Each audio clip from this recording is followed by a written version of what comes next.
এটা আর কি বার করবো, খোলা হয় নাই, আমি খুলতেছি।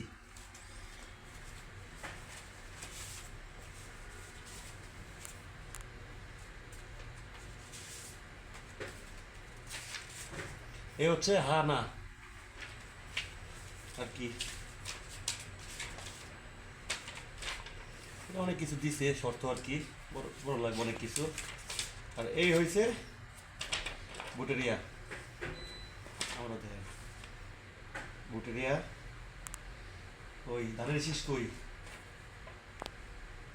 এই যে ধানের শীষ, আর এই যে জনগণের প্রত্যেক দাঁড়িপাল্লা, ঠিক আছে। আর ভোট দিয়ে এটা এই এখানে আবার পাঠালাম নতুন পিঠা। এখন আপনাদের রুচি, হয়তো ধানের শীষ এটা দাঁড়িপাল্লা, কোনটা দিবেন এটা আপনাদের ব্যক্তিগত ব্যাপার। সবাই দোয়া করবেন, এবারে প্রথম প্রবাসী ভোট দিব, প্রবাসী থেকে।